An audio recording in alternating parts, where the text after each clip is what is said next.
everyone. It's good to see everyone again. So today we're going to talk about resetting your metabolism, digestive, and hormonal systems. And also I want to mention in our upcoming summer conference, Dr. Neil Bernard will be talking about food, hormones, and balance. So you'll be able to get his insights into this as well to get a little more complete picture. So first of all, as you know, nature has orderly cycles between day and night, the moon going from full to new and back again, and the rotation of the seasons. So nature's cycles are 100% reliable.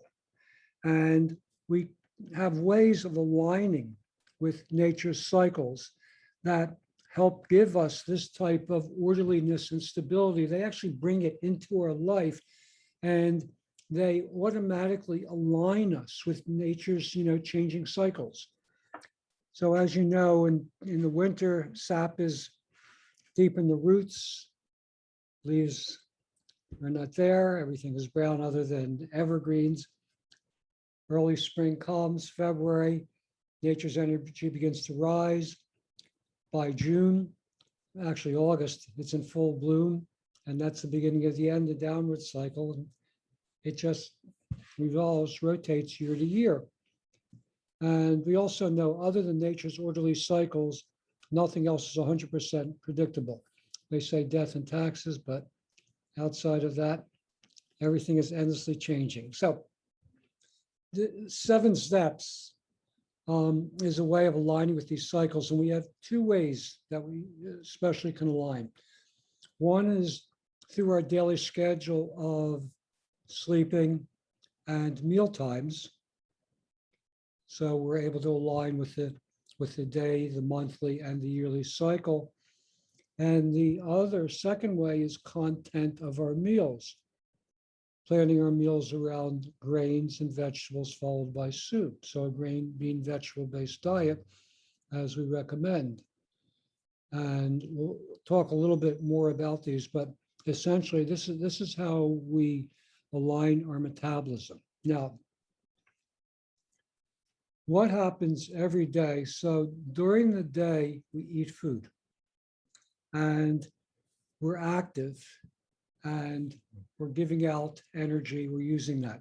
So when we eat food, basically we're breaking down solid food to liquid, liquid to energy. And most of the energy goes, some to physical energy, some to emotional, some to our expression, to our thought, and even spiritual energy. So most of our food goes towards energy.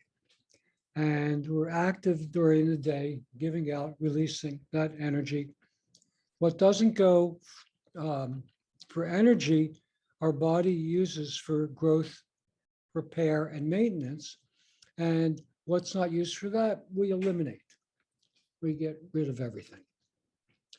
So the way I use metabolism is our ability to bring in nourishment, to be active in all levels, areas of our life, and then to release what we don't need. Then at night, we utilize that food that we ate during the day to clean, repair, and maintain our body. So we go through all the processes that happen towards sleep. And then when it's time to wake up in the morning, we gather this energy, this excess, this physical and solid excess, and we eliminate it. We stretch, brush our teeth, we go to the bathroom, shower, body rub, we do everything to eliminate. Now, I've read a lot recently that we need 8 hours of sleep to maintain our health, though I don't completely agree with that. So first of all, what is sleep? What does sleep mean? Sleep means basically we are returning to oneness, reconnecting with the universe, you could say. But what happens during sleep is sleep means the time it takes for our organs and our nervous system to recharge. So the same way, like you have your computer, you have your cell phone, you recharge it, usually at night. So then you have enough for the day. So one aspect of sleep is how much time it takes for our organs, our brain and nervous system to recharge. Second is how efficient our body's processes are of repairing, maintenance, and cleaning. Now, the time we actually need for sleep really depends on our overall diet and activity. So it's not the same for everyone. Plus, it's not the same throughout life. Babies sleep almost all the time. As we get older, normally we sleep less and less. So these things are changing, but they're really regulated, by our diet and activity. So I can't agree that if you don't have your full 8 hours of sleep, then you're going to be really in trouble and it's going to promote all kinds of things. That's not necessarily true. It really depends on your diet and activity, how well you do these things day to day, how efficient your body can become at recharging, maintaining itself, and elimination. Okay, so this is basically the day-night cycle. In addition to that, we need more oxygen during the day and less oxygen at night. We don't need the same amount of oxygen all the time. We need more oxygen in the summer, like it is now, and less in the winter. These are yearly cycles. And we recommend having green plants in rooms where you spend time, especially the bedroom. And some people say, well, but plants are taking in oxygen and giving out carbon dioxide at night while we sleep, which is true. However, that's nature's cycles because we need less oxygen at night. We want the room to be cooler to sleep well at night. I mean, many people are aware of that. But actually having plants which are lessening the oxygen, I mean, it's not that dramatic because we don't live in hermetically sealed houses for the most part. Then that allows us to get more oxygen during the day when we need it. So, for example, if you want to take a really deep breath in, the best way to do that is exhale as strongly and as deeply as you can. Then you automatically take a good in-breath by exhaling first. So by making our room, quiet, orderly with green plants, then we're aiding the whole sleep process. So this is one very important thing. Then the next thing that's very important, because our body converts fat into sex hormones. Our body converts fat into hormones in the first place of all kinds. So Macrobiotics is a low-fat diet. We're relying, mainly on oil for our fat. And the use of oil is a very important thing. I mean, there's a big movement in the vegan community. No oil, no salt, no sugar, no SOS, salt, oil, and sugar. And sugar, we agree with in macrobiotics for the most part. Salt, we don't, because we think salt is essential for good health, physical and mental health. And that oil is important for a couple things. Number one, besides, oil raises the energy of the food. It makes us more energetic. Oil makes food taste better. It makes it, a meal with oil is more satisfying in many ways. But oil also aids in the absorption of minerals and fat-soluble vitamins, A, D, E, and K. So giving us better nourishment. Now, the question is, who's right on this? Is macrobiotics right that it's important to use oil? Now, somebody seems to be at my door. I'm sorry. So the oil question is recent science first Is recent science more accurate on this, or is macrobiotics? Well, I always look at history as a guide. And civilizations that have, great health and longevity and great contributions to humanity all used oil. Right? Not excessively, but oil was a part of the diet, especially sesame or olive oil. And Michio Kushi's son, Larry Kushi, is a medical research. He's a scientist.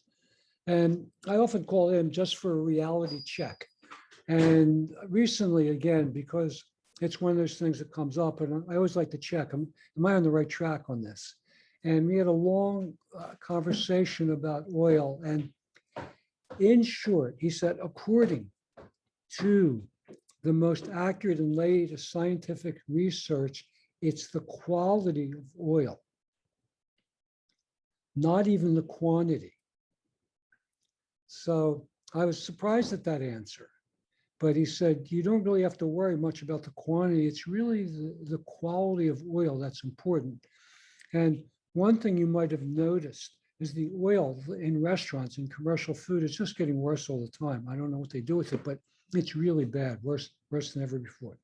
But the reason I'm going on about oil so much is we do, from my point of view, we do need to regulate oil, because if we have a lack of oil for a long time, basically we dry out. We dry out emotionally, we dry out hormonally, especially as we age. If we have too much oil, it does interfere with the functioning of our pancreas, our liver, our gallbladder, certain organs. So we need to find that balance of how much oil to use. And that's from person to person, because it really depends on where we live, what kind of activity.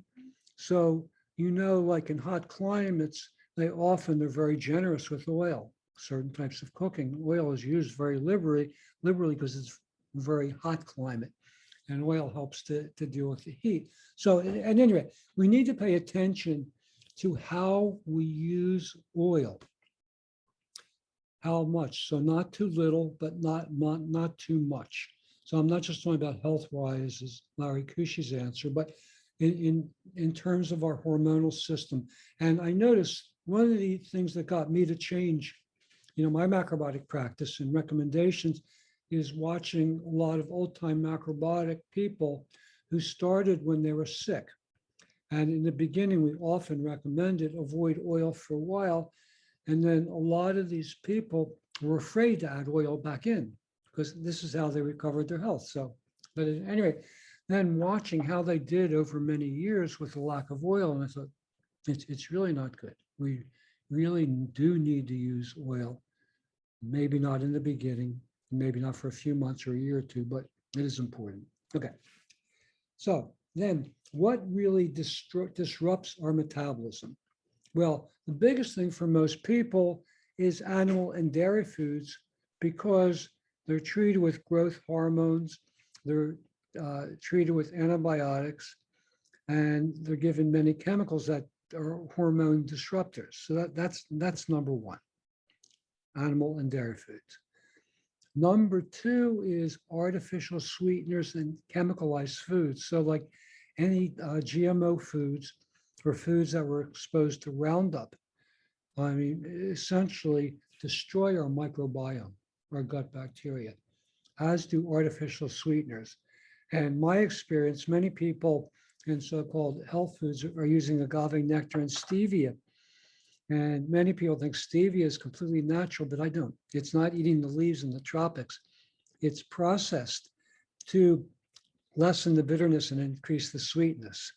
And I think it disrupts your microbiome, which is the core, the seat of our metabolism.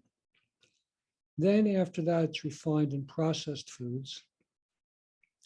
Then after that, it's fried and baked foods. Now, frying was a big part of macrobiotic cooking for a long time. like for years, we used to have an oil pot on our stove because we routinely make tempura or deep fry things. We haven't had an oil pot on our stove for 10 years because I think even though it's traditional macrobiotics, frying is something we have to be very careful. And the other is how much we have baked things, cookies, crackers, cakes, things like that. So then together with that, lack of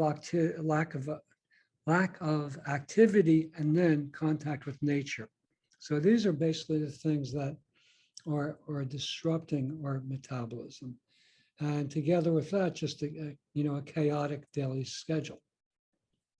So what can we do to regulate, harmonize, activate our metabolism, our hormonal system, and our digestive system? And they're all so closely related. They all interact with each other. So it's hard to really separate one from the other. Like the pancreas, for example, is the center of our digestive system, but it also regulates blood sugar. It has double function. So then our thyroid with our metabolism. Okay, so the number one important thing is what time you get up in the morning. And getting up means it has nothing to do when the alarm clock goes off. Getting up means when your feet hit the ground, when you change from horizontal to vertical. Because we receive energy differently when we're lying down and when we stand up. Okay? So the first thing that activates our metabolism is when our feet hit the ground. And if you want to have good health and a healthy metabolism, that needs to be no later than 7 a.m. If you want to have a more active metabolism and better health, move it back to 6 or even before. But it's still fine by 7. If you want to be healthy and have a healthy metabolism and digestion, your feet need to hit the ground by 7 a.m. The second thing is that the time that you start your breakfast. This is a recent discovery because I always said lunch is the most important, but not everyone eats breakfast, but if you eat breakfast, it's important to start it. That means you're sitting down ready to eat no later than 8:30. There's a huge difference before 8:30 and after 8:30 as far as your metabolism and also blood sugar.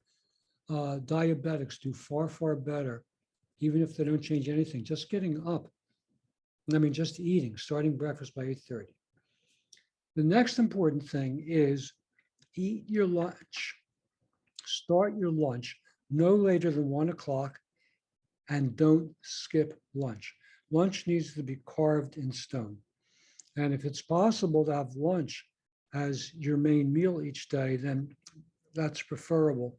A lot of people can't do it, can't have lunch as their main meal because of their work or school.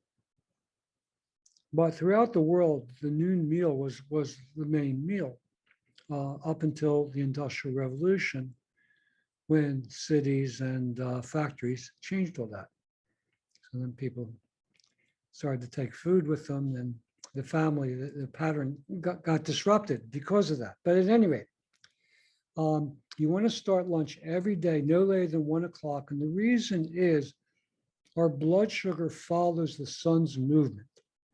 So after midnight, especially from 2 a.m., our blood sugar starts to rise so we can get out of bed easily with a clear head. Then we have good energy during the day. Then after noon, especially from 2 p.m., blood sugar starts to fall so that we can settle down, we can go home at night, and we can go fall asleep at a good time. So that's the normal daily cycle of blood sugar. And it's similar summer and winter, but this is the day cycle. When we start our lunch, basically locks that cycle in. It resets it. It resets our blood sugar clock every day when we start our lunch. The next important thing is to have a full 3 hours before getting into bed without any food. You can drink, you can have tea. Kuzu drink is absorbed like liquid, so you can have macrobiotic kuzu drink. But we shouldn't have any food because for our body to be efficient in sleeping, cleaning, and repairing, we need to go to sleep with an empty stomach. Now, here's the important thing. Staying up for 3 hours means to be horizontal, or let me say it this way, not laying down, but I'll say it in another way, to have at least 1 foot on the ground. Soon as both of your feet leave the ground, your metabolism slows down. So 3 hours is not 3 hours. So a lot of people, and the reason I say this, they sit on the sofa after dinner, they put their feet up, they fall asleep. When it's time to go to sleep, they wake up and they say, oh, it's 3 hours. But no, the clock starts when you wake up. You say the same thing when you're recliner. Now, the exception is if you sit cross-legged, because that activates your digestion. That's fine.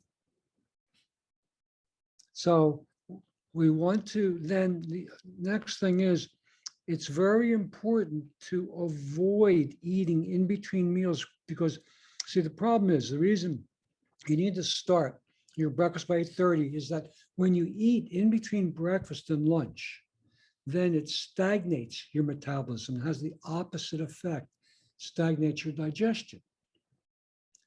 So in the beginning, most people snack. It's hard to get enough nourishment or satisfaction. But after you're doing this for a while, the best health comes when you eat and your digestive system expands. You have several hours of activity, it contracts. Then you eat lunch, it expands, several hours and it contracts. You have your dinner, expands, contracts, we go to sleep, and then we go to breakfast. If you eat in between, it's disrupting. Your digestive system never fully contracts. It can't be truly healthy or truly, clean itself properly. So the secret to not snacking is what you eat at your 2 or 3 meals, whether it's satisfying you enough or not. If your meals satisfy you, you feel worse eating in between. You don't feel well. It affects you physically, mentally, energetically. So when our health is good, we have the best digestion, most active metabolism than when we have our 2 or 3 meals at the proper times. Then the next point is sleep. Our most important sleep, our most healing sleep is when we have the most celestial activity. The most celestial activity means when the most stars are out at night. Now, I have to say, everyone, unless you live in a pristine area, does actually need more sleep now than we did in the past. And the reason is for 2 things, because electromagnetic pollution and radio wave pollution are interrupting our metabolism. So 4G wasn't bad enough. Now we have to be concerned about 5G. So all these networks and electromagnetic and radio wave pollution affect everyone's metabolism and everyone's circulation, because that energy doesn't circulate like nature's energy, like being out in the woods. Second, ambient light from cities block the celestial world. We can't see stars the way we used to. Even in the country, it's not quite the same. You got to go somewhere and go up in the mountains a bit to really see stars like we used to see them. So that affects our sleep and our body's ability to recharge and reorganize itself. But at any rate, the most important sleep comes between midnight and 4 a.m. Now, it takes 1 to 2 hours to get into deep sleep. So that means ideally, for the healthiest sleep, we want to be in bed by 8. No, by 10, by 10. Then 11 still works, but after 11, it's decreasing the quality of our sleep. Now, if for whatever reason, at least be in bed before midnight.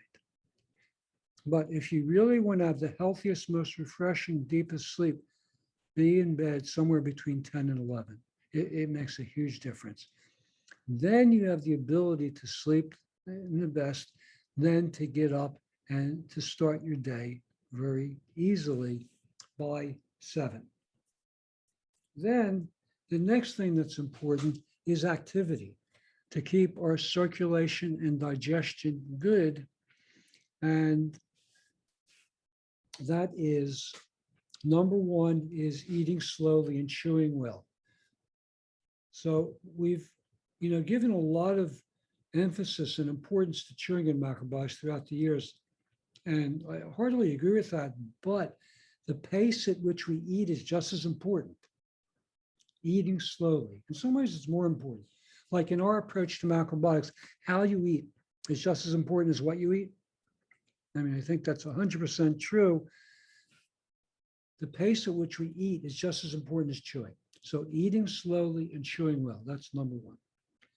Number two is walking outside, especially when the sun is shining.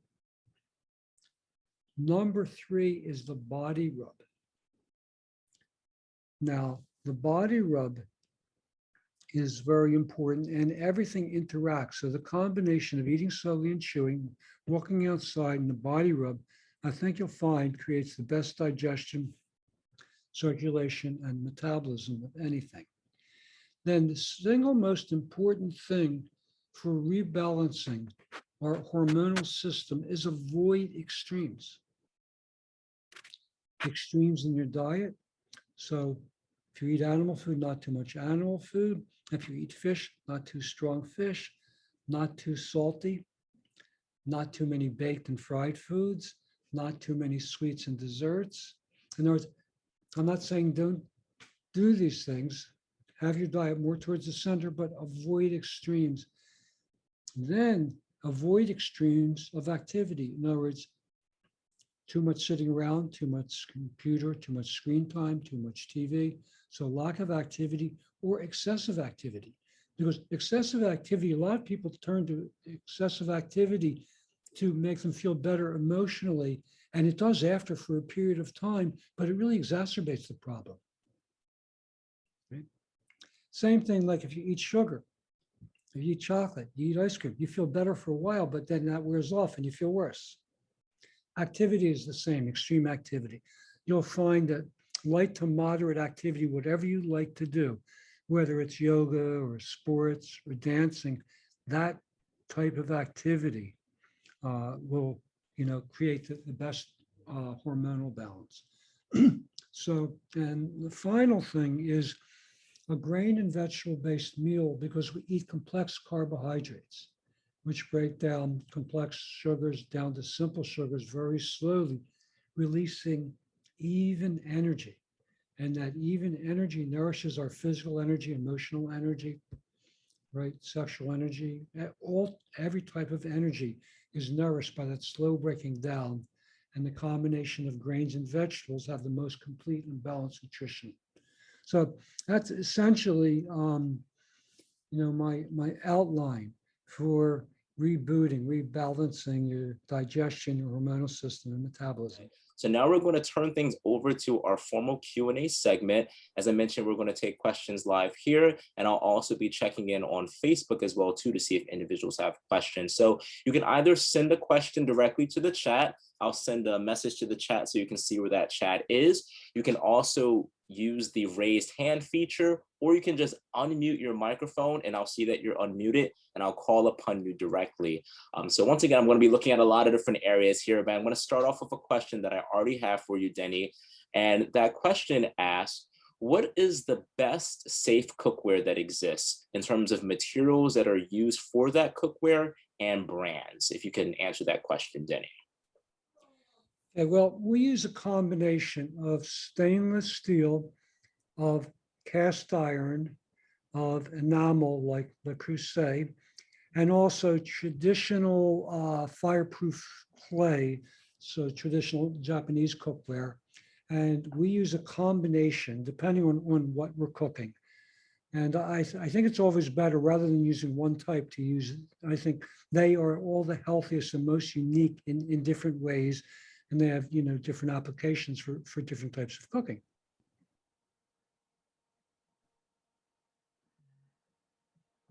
Before another question, I like that. You had a chance to see Wes, Hyungmi's son, and to see an example of a macrobiotic child, how well nourished, how bright, right? So the idea that macrobiotic children don't get enough nourishment is one of those strange mythology superstitions. It's the opposite. He's very typical of, hundreds and hundreds of macrobiotic children that I've seen, or probably thousands by this point. So just wanted to throw that out. All right, thank you. Dina, I do see that you posted a question, but do you want to ask it live? I see you unmuted yourself. Oh, I'm happy to ask it. Is it about the, I have a few questions. So the October retreat, is this going to happen? Yes, it will be happening. And I can definitely give more information for those who are interested toward the end, but we will be having a retreat entitled Power of Foods, and that's going to be October 6th through the 10th this year, 2021, and that's going to be in the Haverford, PA section. So it's about 35, 40 minutes outside of Philadelphia. And I know Dina had an opportunity to be a part of one of those retreats in the past. So yep, we're going to be having that retreat. Good to go. Looking forward to attending it again. Okay, great. We're looking forward to having you. Okay, the other question I have is sunflower oil. Is it safe to use sunflower oil occasionally when you cannot use olive oil or sesame oil? Is it okay to use sunflower oil or not? Yeah, so sunflower and safflower oil do better in high heat. So if you are going to fry, that it's a good choice. But day to day, we No, recommend. for sure not. But if you need something in high heat once, whatever, occasionally, It's fine. then sunflower and safflower are the ones to use, Yes, yes. as opposed to canola and other. We don't recommend Corn canola oil. at all. Right. Or anything. I don't want to get started, but no, don't use canola oil. Okay. Soaking farro and barley when you cook them with rice, do you need to soak them as well? I mean, we soak the rice, but do we need to soak the farro or the barley? Well, we use pearled barley and Right. farro, which are slightly refined and don't need to be soaked. So you soak the rice and just add those. If for the whole barley, which we don't use anymore because it got so hard, it's not even enjoyable. Then you definitely have to soak that. Okay, but otherwise the pearl you don't need to soak. No. No, I haven't been soaking it and it's beautiful. I mean, but I thought maybe I was doing something wrong.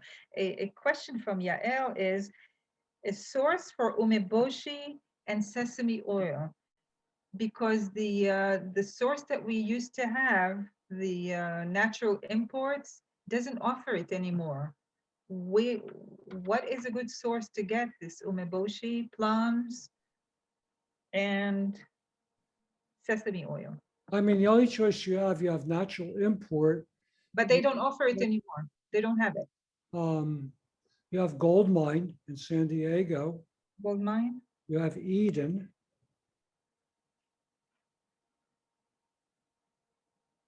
Okay.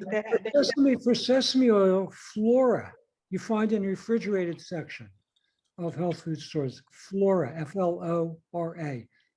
They have very nice oil, very nice light sesame oil. Okay. And Eden and Gold Mine Gold sell Mine. umeboshi. They do sell umeboshi They, plum. they do, yeah, Gold Mine, I think, has the Osawa umeboshi. Yeah, so you can try them.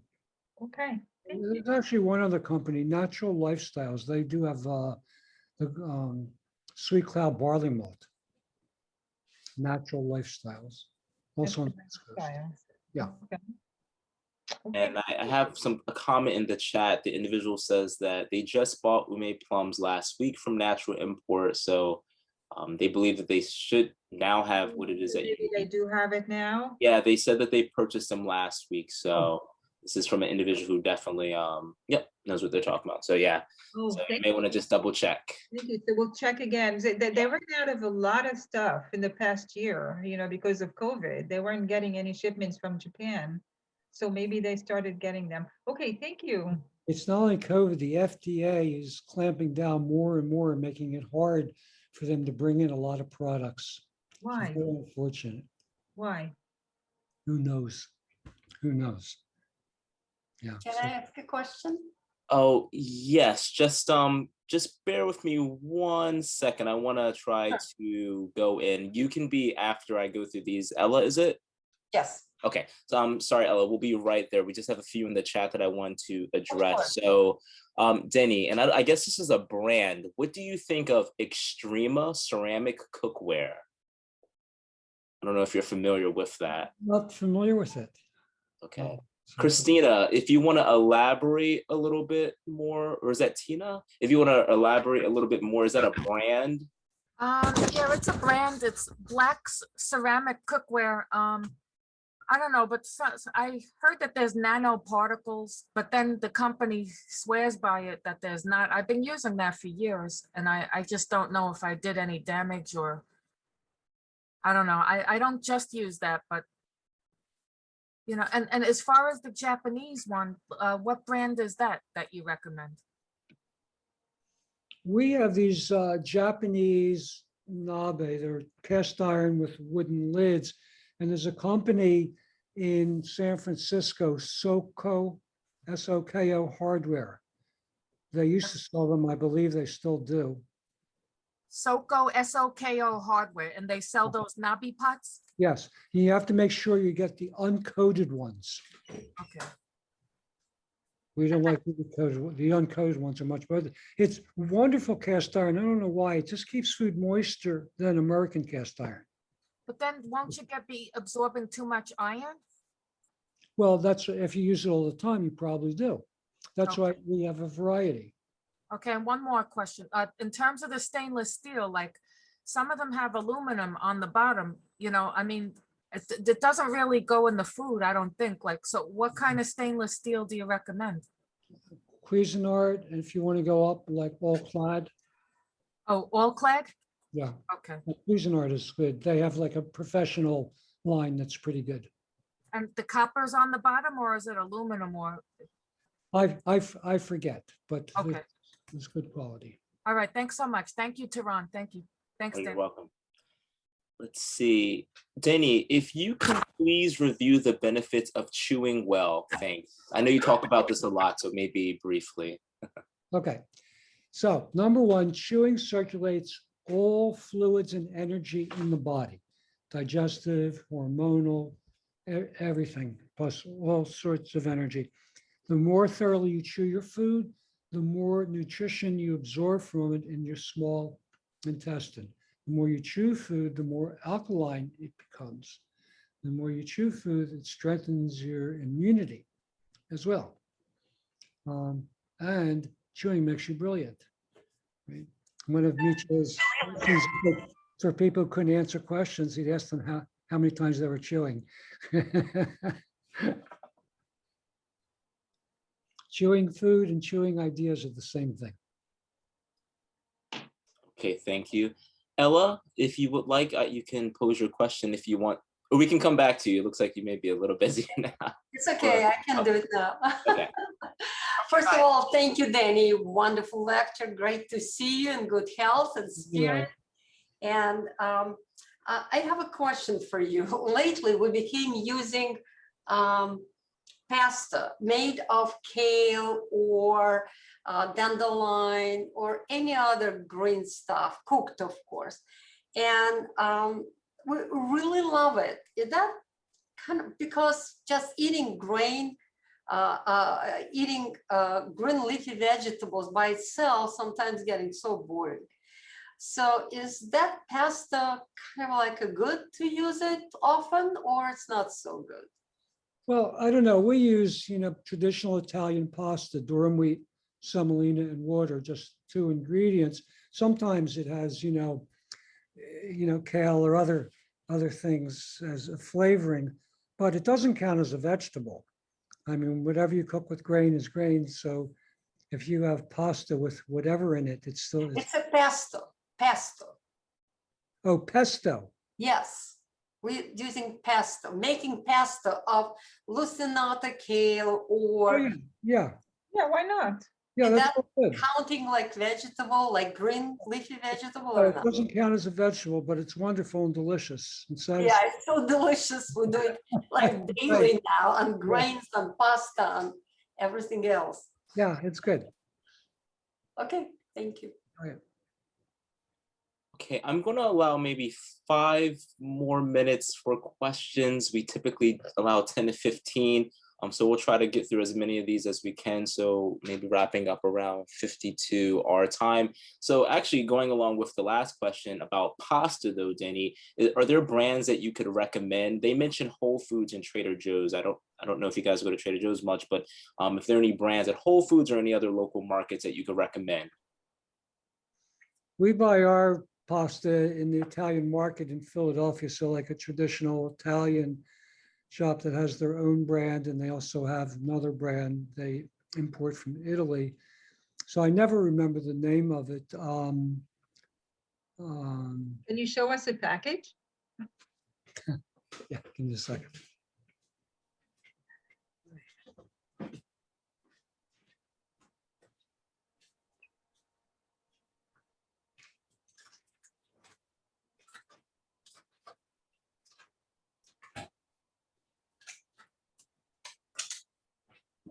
I don't know if you can see the name.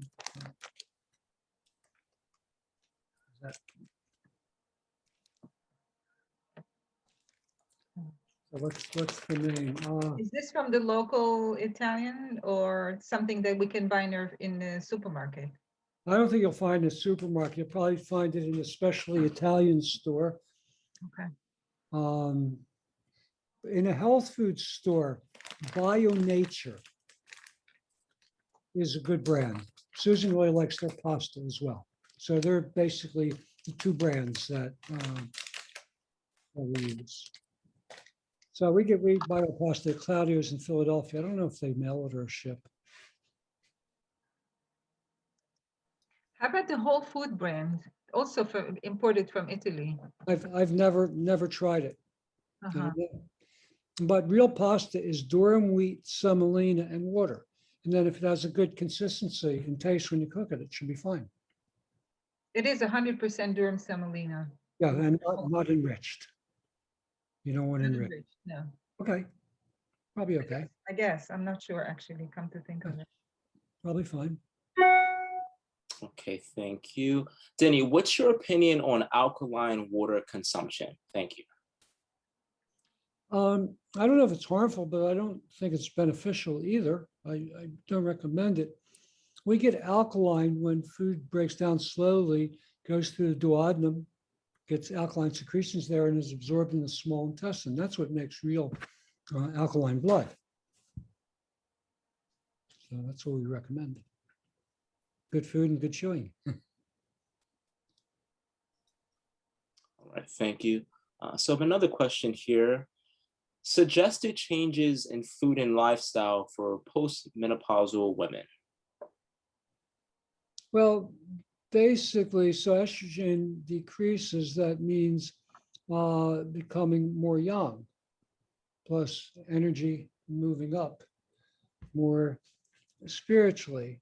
So less young in essence, salt, less fish, less animal food, and more good quality yin, including, tofu and soy products. That's so just broad, varied macrobiotic diet without extremes, emphasizing good quality of yin in selection and preparation of foods.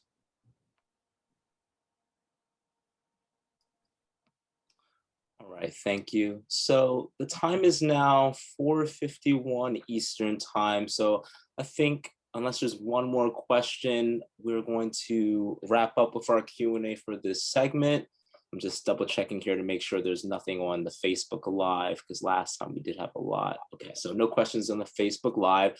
So, thanks again, once again, Denny, for the presentation, and thank you to everyone who was able to attend.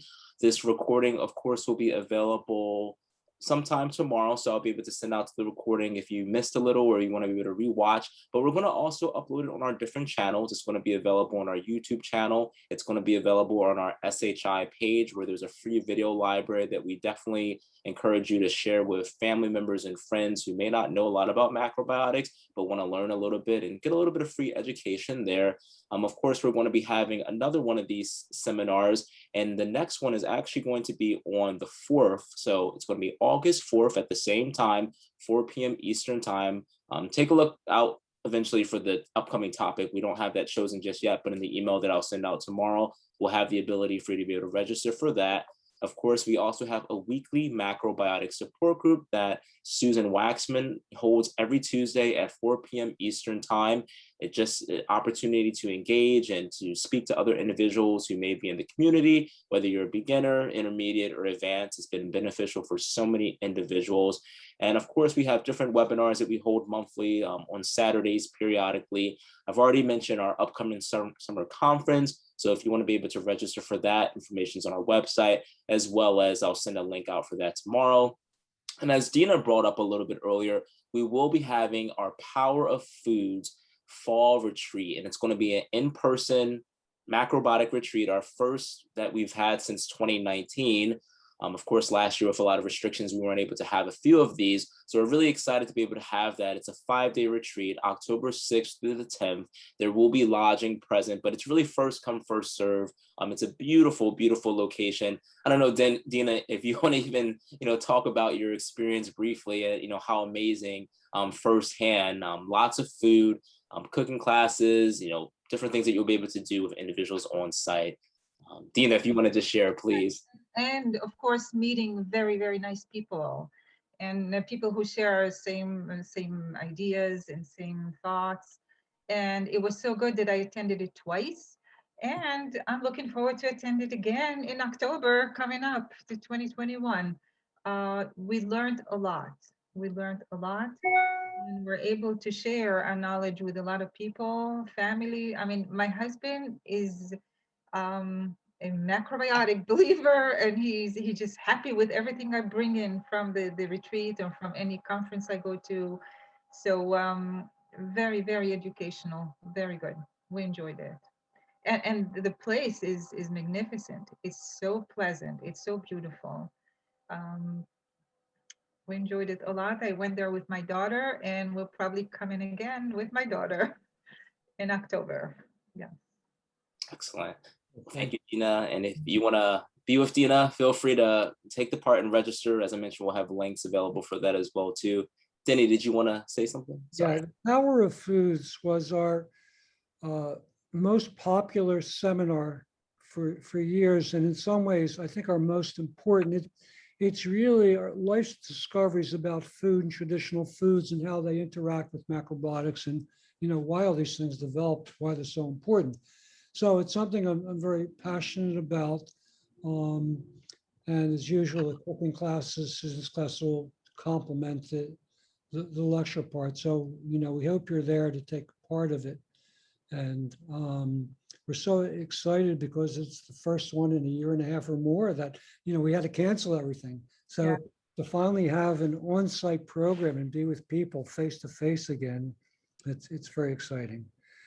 So also, thank you very much for being here and being part of this. I wanted to put together a library that shows people the content and breadth and variety, within macrobiotics and within SHI macrobiotics, a free library, so that people can really start to see, what we have to offer and what we're really about. So thank you for being part of this. Thank you, Jaron, for bringing it all together as usual.